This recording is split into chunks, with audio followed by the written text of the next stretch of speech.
Hi, Patrick. How are you? Oh, it's so nice to be here. Glad you could make it. You have a very large store. It's a pretty big space. It's 3 rooms and one large room and 2 smaller rooms, and yeah, it's a fair amount of space. And you have lots of frames. We we have a lot of framing samples. Yep, for sure. May I ask before we go into framing, what attracts you to frames? Well, what attracts me to frames? I don't like to try to add to art with the frame. I prefer that the frame is just a safe housing, and of course attractive at the same time, but I like to keep it separate from the art when I can. What attracted me to frames was I used to be an artist, and by that I mean I went to art school. Ever since I was young, I was painting, drawing, had a lot of encouragement from my mother, who was a local artist, Thelma Gordon. But anyways, I decided that to try to keep towards the art that I would work with it, being framing.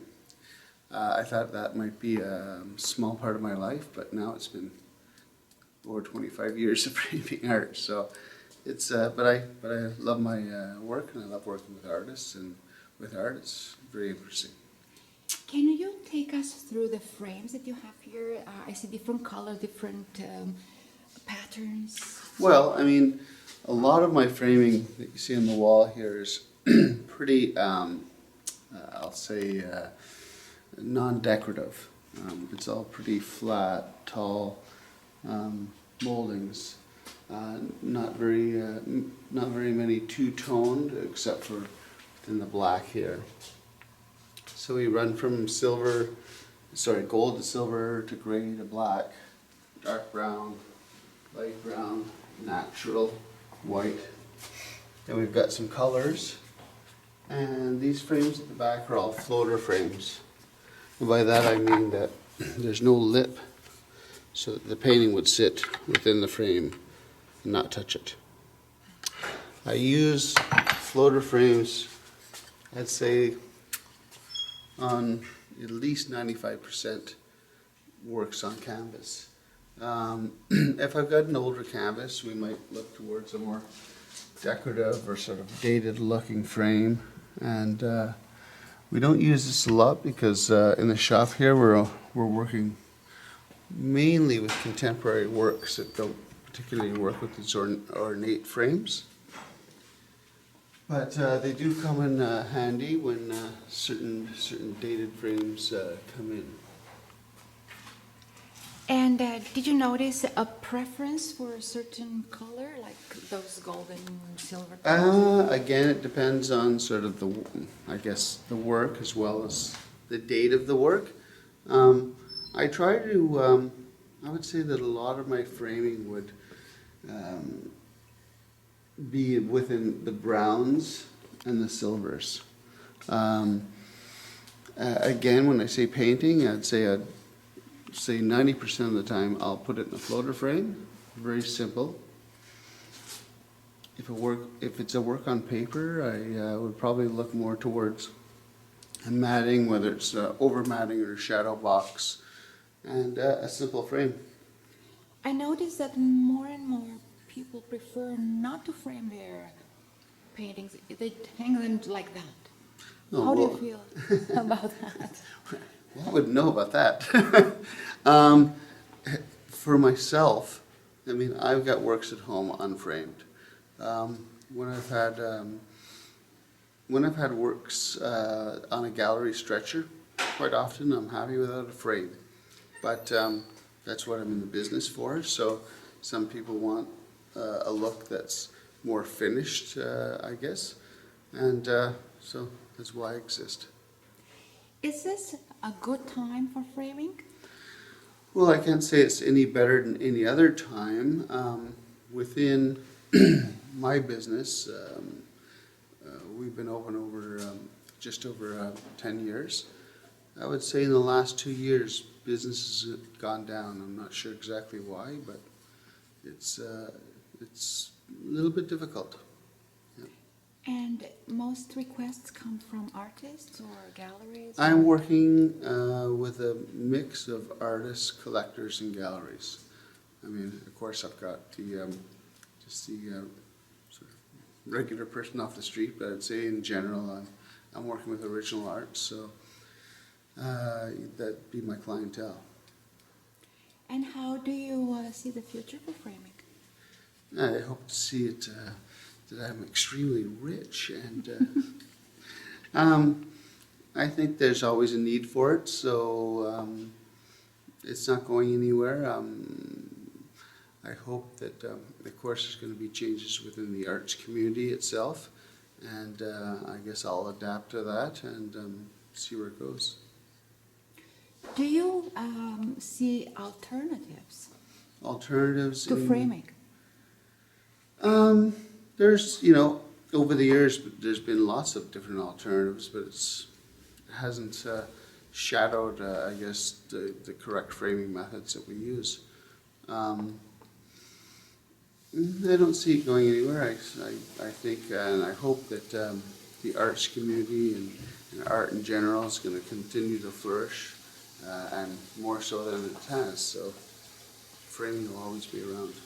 I noticed that you have quite a few paintings Mm-hmm. on the wall. You are displaying art, local artists, or not only? Mainly, we're not a gallery, but I'd say that we have 4 to 5 different events here, art related, and this is a group show of mainly Ottawa artists dating back 60 years up until current, so it's a real mix of the Ottawa arts community over, the last 60 years. Would you like to show us some of them? Sure. Your mother is here. I would like to start with your mother. Oh, okay. What's her name? Thelma Gordon. She was a local artist. That photo was at a municipal art show back in 1972. You look like her. Ah, I guess I do. So we've got, a Gerald Trottier, which is an old Ottawa artist, and he's currently having a show right now at the Ottawa Art Gallery.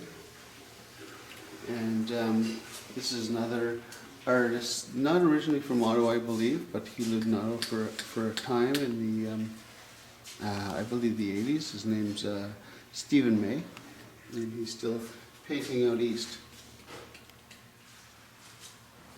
And this is a more current work of Sharon Van Stockenberg.